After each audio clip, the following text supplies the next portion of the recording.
ஃப்ரெண்ட்வுட்ஸ் மக்களுக்கு வணக்கம். இன்னைக்கு நம்மளோட நிகழ்ச்சியில யாரை பத்தி பேச போறோம் அப்படின்னா, மாதம்பட்டி ரங்கராஜ், ஜாய் கிறிசல்டா இவங்களோட கேஸ் கிட்டத்தட்ட ஒரு 6-7 மாசமாவே ரொம்ப தீவிரமா நடந்துகிட்டு இருக்கு. சோ ஒரு பெண் பல வழிகள்ல போராட்டம் பண்ணிக்கிட்டு இருக்காங்க தன்னோட வாழ்க்கைக்காக. ஆனா இன்னைக்கு வரைக்கும் அவங்களுக்கு ஒரு சரியான நியாயம், நீதி கிடைக்கல அப்படின்னு தான் சொல்லணும். சோ இப்பதான் அந்த கேஸ் வந்து கொஞ்சம் கொஞ்சமா அடுத்த கட்ட நகர்வுக்கு மூவ் ஆகிட்டு இருக்கு. அப்படி இருக்கிற பட்சத்துல இப்போ ஒரு சூப்பரான குட் நியூஸ் வந்திருக்கு. என்ன அப்படின்னு பாத்தீங்கன்னா, ஜாய் கிறிசல்டா ஏற்கனவே கர்ப்பமா இருந்தாங்க. அது நம்ம எல்லாருக்குமே தெரியும். லாஸ்டா பாத்தீங்கன்னா நீதிமன்றத்துக்கு ரொம்ப பெரிய வயிறு வச்சுட்டு கஷ்டப்பட்டுக்கிட்டு ஏற முடியாம படிக்கட்டு ஏறி வந்திருந்தாங்க. சோ இப்போ அவங்களுக்கு ஆண் குழந்தை பிறந்திருக்கு. அந்த விஷயத்த அவங்களே இன்ஸ்டால ஷேர் பண்ணிருக்காங்க. மாதம்பட்டி மாதிரியே அழகான ஒரு ஆண் குழந்தை பிறந்திருக்கு அப்படின்னு சொல்லி அவங்க போட்டிருக்காங்க. சோ 3வது ஆண் குழந்தைக்கு தந்தை ஆகியிருக்காரு மாதம்பட்டி ரங்கராஜ். இந்த விஷயம் கண்டிப்பா அவரால மறுக்கவே முடியாது. ஏன்னா அடுத்ததா வந்து கோர்ட்ல மேபி டிஎன்ஏ டெஸ்ட் பண்ணணும் அப்படின்னு கூட சொல்றதுக்கான வாய்ப்புகள் இருக்கு. மாதம்பட்டி என்ன சொல்றாரோ அதை வச்சு இந்த டெஸ்ட் பண்றதுக்கான வாய்ப்பு இருக்கு. பட் இன்னைக்கு வரைக்கும் ஜாய் கிறிசல்டா போட்ட போட்டோஸா இருக்கட்டும், போஸ்டா இருக்கட்டும், வீடியோஸ் எந்த ஒரு விஷயமும் இல்ல அப்படின்னு சொல்லி மாதம்பட்டி தரப்புல இருந்து வரவே இல்ல. சோ அதனால இந்த குழந்தையும் அவரோடது தான் அப்படிங்கறதுல 100% ரொம்பவே கான்பிடென்ட்டா இருக்காங்க. சோ அவருக்குமே நல்லா தெரியும் இது அவரோட குழந்தை அப்படின்னு. சோ அதனால அவரால எதுவுமே வந்து சொல்ல முடியாது. ஒரு பெண் தனியா வந்து ரொம்பவே போராடி கஷ்டப்பட்டுக்கிட்டு இருந்தாங்க. இப்போ லாஸ்டா அவங்க வந்து கோரிக்கை மனுக்கள்ல என்னென்ன கொடுத்திருக்காங்க அப்படின்னு பாத்தீங்கன்னா, நிறைய விஷயம் அவங்க சொல்லியிருந்தாங்க. தன்னை வந்து திருமணம் செஞ்சு கர்ப்பமாக்கி ஏமாத்திட்டாரு அப்படின்ற மாதிரி சொல்லி கொடுத்திருக்காங்க. அவருக்கு ஏற்கனவே கல்யாணம் ஆயிடுச்சு. ஆனா டிவோர்ஸ் பண்ண போறேன்னு சொல்லி தான் என்கிட்ட வந்து ஆசை வார்த்தையை பேசி என்ன காதல்ல விழ வச்சு கல்யாணம் பண்ணி இப்போ கர்ப்பமாக்கி கையில குழந்தையும் கொடுத்து ஏமாத்திருக்காரு அப்படின்ற மாதிரி எல்லாம் மென்ஷன் பண்ணியிருந்தாங்க. அதுல அவர்கிட்ட இருந்து என்ன எதிர்பார்த்திருந்தாங்க அப்படின்னா, ஒண்ணு அவர் என் கூட வந்து வாழணும், அப்படி இல்லைன்னா என்னோட மாத வீட்டு வாடகையா இருக்கட்டும், இதுக்கப்புறம் குழந்தை பராமரிப்புக்கு அப்படின்னு சொல்லி 6,50,000 ரூபாய் அவர் எனக்கு மாசம் காசு தரணும் அப்படின்ற மாதிரி அந்த மனுல மென்ஷன் பண்ணி போட்டிருந்தாங்க. இப்போ குழந்தை பிறந்திருக்கு, அவங்க ஹாஸ்பிட்டல்ல இருக்காங்க. மேபி அவங்க வந்து கொஞ்சம் ஹெல்த் எல்லாம் செக்யூர் ஆயினதுக்கு அப்புறமா அவங்களும் வீட்டுக்கெல்லாம் வந்ததுக்கு அப்புறமா மறுபடியும் இந்த கேஸ் வந்து நீதிமன்றத்துக்கு போகும் அப்படின்ற மாதிரி சொல்லியிருக்காங்க. அப்படி போகும்போதுதான் அவங்க கையில கண்டிப்பா குழந்தையோட தான் போவாங்க. குழந்தையோட இருக்கும்போதாவது அவங்களுக்கு நியாயம் கிடைக்குதா இல்லையா அப்படின்றத நாம வெயிட் பண்ணி பார்க்கணும். இன்னொரு பக்கம் பாத்தீங்கன்னா, மாதம்பட்டி இவங்களோட பழகும் போதெல்லாம் அவங்களோட முதல் மனைவி கண்ணுக்கு தெரியல. இப்ப இவங்க கூட பிரச்சனை வந்ததுக்கு அப்புறமா முதல் மனைவி கூட கை கோர்த்துக்கிட்டு போறதும் வரதும் பண்ணிக்கிட்டு இருக்காரு. சோ 2 சைடும் அவருக்கு நிறைய பிரச்சனைகள் பர்சனலா இருந்தாலும் பிசினஸ் அப்படின்னு பாக்குறப்போ அதை ரொம்பவே கண்ணும் கருத்துமா பார்த்து கொண்டு போய்கிட்டு இருக்காரு. ஏன்னா வாழ்க்கையை விட பணம் ரொம்ப முக்கியம் அப்படின்னு சொல்லி அவர் நினைக்கிறாரோ என்னவோ தெரியல. அதனால அவர் வந்து முழுக்க முழுக்க பிசினஸ்ல என்ன தேவையோ என்ன பண்ணணுமோ அதை வந்து பண்ணிக்கிட்டு இருக்காரு. வீட்டுல 1008 பிரச்சனைகள் நடந்துகிட்டு இருக்கு. எது எப்படி போனாலும் நான் என் ஃபேமிலியோட நல்லா இருக்கேன்பா அப்படின்ற மாதிரி தான் அவரோட போக்குகள் எல்லாமே இருந்துட்டு இருக்கு. கண்டிப்பா இதை பார்க்கக்கூடிய அந்த பாதிக்கப்பட்ட பெண்ணுக்கு ரொம்பவே கஷ்டமா இருக்கும். கஷ்டத்தை தாண்டி வெறுப்பும் கோபமும் அதிகமா இருக்கும். இதனாலே தப்பு பண்றவங்க கண்டிப்பா தண்டிக்கப்படணும் அப்படின்னு சொல்லி எல்லாருமே வந்து சொல்லிட்டு இருக்காங்க. இன்னும் பல பேர் பாத்தீங்கன்னா ஜாய் கிறிசல்டா பக்கம் வந்து எதிர்ப்பு தெரிவிச்சுதான் பேசிக்கிட்டு இருக்காங்க. இன்னும் ஒரு சிலர் வந்து மாதம்பட்டி ரங்கராஜுக்கு எதிராக பேசிக்கிட்டு இருக்காங்க. ஒரு சிலர் பாத்தீங்கன்னா அந்த பொண்ணு மேல தப்பு இருக்கு அப்படின்னு சொல்லிக்கிட்டு இருக்காங்க.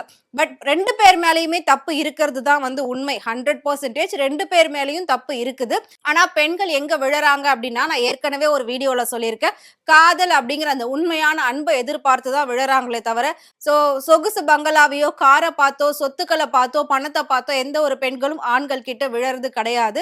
சோ அதே மாதிரி தான் ஜாய் கிறிசல்டாவும் வந்துட்டு மாதம்பட்டி கிட்ட நிறையவே ஏமாந்திருக்காங்க. அவர் எவ்வளவு அளவுக்கு அன்பாலாம் பேசியிருக்காரு அப்படின்றத அவங்க போடக்கூடிய ஒவ்வொரு போட்டோஸ் மூலமாகவும் ஒவ்வொரு வீடியோஸ் மூலமாவும் நம்ம வந்து பார்த்திருக்கோம். அதுல அவ்வளோ ரொமான்டிக்கா பேசியிருப்பாரு. அதை கூட நிறைய பேர் வந்து ரீல்ஸ் மாதிரி எல்லாம் பேசி கலாய்ச்சிட்டு இருந்தாங்க.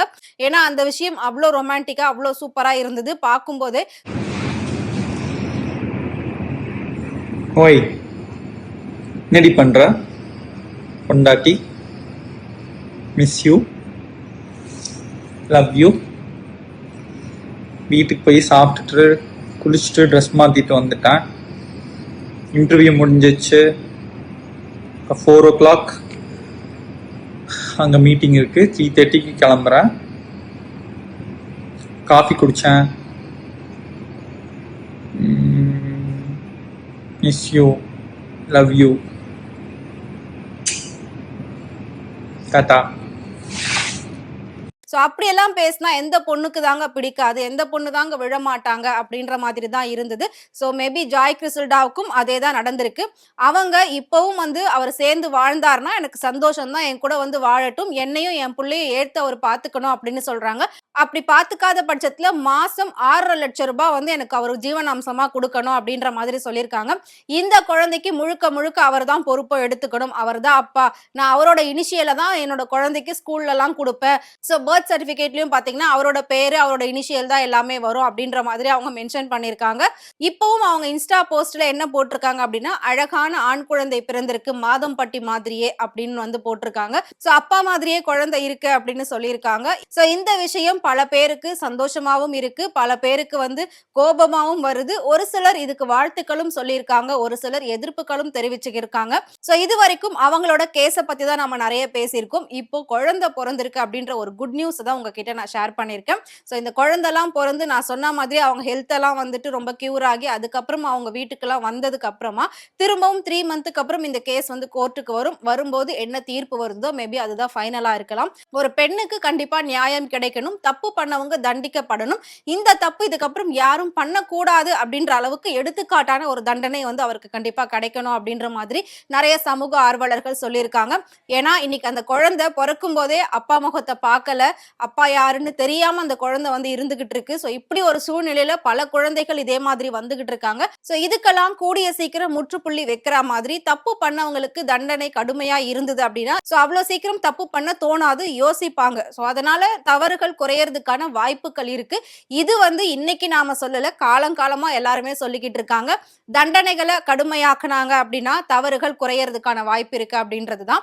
ஸோ எனிவேஸ் எப்படி போனாலும் சரி, ஜாய் கிறிசல்டாவும் அவங்களோட குழந்தையும் இப்போ ரொம்பவே நலமா இருக்காங்க. அவங்க எப்பவுமே ஹாப்பியா இருக்கணும் அப்படின்னு சொல்லி நிறைய பெண்கள் வந்து அவங்களுக்காக வாழ்த்தெல்லாம் சொல்லியிருக்காங்க. அதே மாதிரி எங்களோட டீம் சார்பாகவும் வாழ்த்துக்கள். ஸோ எப்பவுமே அவங்க வந்து ஹாப்பியா இருக்கணும், குழந்தையும் நல்லா பார்த்துக்கணும். ஸோ அவங்களுக்கு நியாயமா கிடைக்க வேண்டிய நியாயமும் நீதியும் கண்டிப்பா கிடைக்கணும் அப்படின்றதுதான் எல்லாரோட ஆசையும். ஸோ மாதம்பட்டியை பத்தி நீங்க என்ன நினைக்கிறீங்க அப்படின்றத மறக்காம கமெண்ட் பாக்ஸ்ல கமெண்ட் பண்ணுங்க.